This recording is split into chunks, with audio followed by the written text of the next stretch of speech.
يلا نشوف العروسة الترند اللي الدنيا كلها مقلوبة عليها، وكله داخل موقف تعاطف معاها، وازاي هو يروح من غير بدلة، وازاي الموضوع كله بيتلخص في ايه؟ بيتلخص ان العروسة دي المفروض يوم خطوبتها ان خطيبها يروح ياخدها من الكوافير ستيشن زي ما بيعملوا مع اي عروسة الفترة اللي احنا فيها دي. تمام. راح لها من غير بدلة. الراجل اخطأ. راح لك، يعني انا مش فاهمة. راح لك يعني من غير بدلة، ايه المشكلة؟ هو رايح خطوبة يا حبيبتي، فرض عليه يعني البدلة؟ ما هو ممكن يلبس اي حاجة على فكرة، وما انت بتعملي كده وهو لسه في خطوبة عشان جاي من غير بدلة بالمنظر اللي انتوا يعني شفتوه ده، والفيديو اللي الناس كلها شافته ده. المنظر ده الدنيا اتقلبت والعروسه مغصوبه. المنظر ده تقابلي بيه خطيبك على اساس ايه؟ هو مبديكي عن نفسه وقال انا ما كانش معايا فلوس اجيب بدله، جبت لها هي الفستان. ما كان ممكن يعني تروحي بخلقه امك انتي من غير ما تروحي كوافير ومن غير ما تروحي في اي حته، ويروح بمنظرك ده وكنت عادي، وكان جاب لنفسه احلى بدله بدل ما دفع لك فلوس الكوافير. وعملتي له قلبتي له الدنيا بالمنظر ده، والناس كلها ضحكت عليه، ويقول ما بقتش ليا وش اخرج في اي مكان، ما بقتش عارف ابص في وش حد. ليه؟ انت ما اخطأتش، انت ما عملتش جريمة على فكرة. بالعكس، انا شايفة ان هو الموقف بتاعه ده موقف راجل جدع، شايل مسؤولية، عارف يعني ايه واحدة ملزومة منه، عارف يعني ايه. لكن هي معلش لما هي بتعمل كده في خطوبة عشان ما جابش بدله او ما جاش ببدله وما جابلهاش بوكيه ورد وبصله البصه دي، امال لما الدنيا ضاقت بيك شويه هتعمل فيك ايه؟ لو اشتغلت زي ما انت بتقول ارزاقي كده يوم شغال وعشرة لا، دي ممكن تعمل فيك ايه؟ بنت الاصول خدها لو هي حتى انت بص، يعني ادفع اللي وراك واللي قدامك، بس تاخد بنت اصول. ما تاخدش الحلوه، ما تاخدش المتنططه والملعنطظه دي، ما تاخدش الشخصيات اللي انت ممكن تتعب بعد كده معاها. قسما بالله هو صعب عليا، لان انا شايفه ان هو بيقول انا ما كانش معايا اجيب بدله. يعني هو عمل ايه في الدنيا؟ يعني راح من غير القميص والبنطلون اشتكوا؟ والله انا مش شايفه ان الموضوع مستاهل.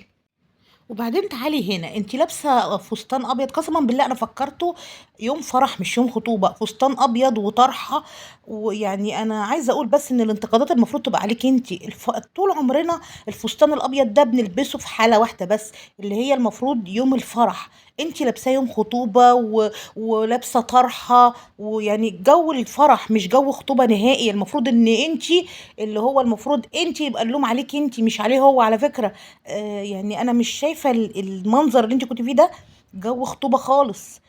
انت كده انت يعني انا مش فاهمه بصراحه انتقادات الناس بقى، والكلام اللي بيقولوه مش هين عليه، وازاي يزعلها ويكسر فرحتها. فرحتها ايه اللي اتكسرت؟ يعني انا عايزه اعرف الناس اللي بتتكلم بناء عليه حضرتك. فرحه ايه اللي اتكسرت؟ واحد معهوش يجيب بدله، مش جاي لك مقطوع راسه يعني عشان ان هو جاي من غير بدله. يبقى ايه المشكله لما جاي من غير بدله؟ جاي بقى مش بالمنظر ده قدام الناس، والناس كلها خدت فكره وعماله تبصي وتكشري وتشيلي ايده. وبعدين يعني معلش مع احترامي، يعني انت بتبوس راسها وبتبوس ايديها يا عم، ده خطوبه، مش والله العظيم ده خطوبه. يعني واللي قال لك ان الكلام ده ممكن يحصل كمان في جواز ده؟ يعني عندنا احنا لما حد بيعمل كده بيبقى المفروض ان هو بتبص له الناس بصه استقلال. انت بتبوس ايدها ولا راسها على ايه؟ يعني انا مش شايفه. الموقف مضايقني جدا ومستفزني، يعني مستفزني لدرجه انا مش شايفه تعاطف الناس ده على ايه. يعني واحده بتتعامل بالمنظر ده عشان خطيبها جه من غير بدله وجابش معاه البوكيه الورد، امال بعد كده يا حبيبه قلبي هتعملي ايه في عيشته؟ لما يأثر معاكي في مصاريف ولا يأثر معاكي في بيت هتعملي فيه ايه؟ ويعني معلش، انت شفتي المنظر بعد المكياج وقبل المكياج؟ كان هو بقى سابك زي ما انت كده، وكان راح هو جاب له احسن حاجه، وما كنتيش عملتي المنظر ده. ونصيحة مني، خد بنت الأصول اللي تقدر معاك ما معاكش تقول مستورة وبيتي، وتضحك في وشك وتصبرك على أيامك اللي جاية.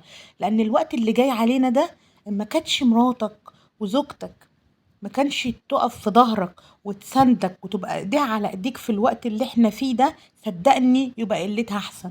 صدقني لو هي مش قلبها عليك وهتخاف عليك ومش هتحسسك بالدنيا والازمات، لان دي كده خلاص، يعني هي كده دي شريكة عمرك، هتبقى معاك على الحلوة والوحشة، واستحالة هتعدي مع الناس كلها طول عمرها حلوة. لازم هيجي عليك وقت هتلاقي الدنيا ضاقت بيك. لو جات الوقت ده وما كانتش اللي معاك أصيلة، يبقى صدقني عمره ما هيعدي عليك. لكن لما تلاقي واحدة جدعة وفي ظهرك وما تحسسكش ان انت قصرت معاها، والقليل يبقى في عينها كتير، عمرك ما هترتاح وهتفضل طول عمرك تعبان.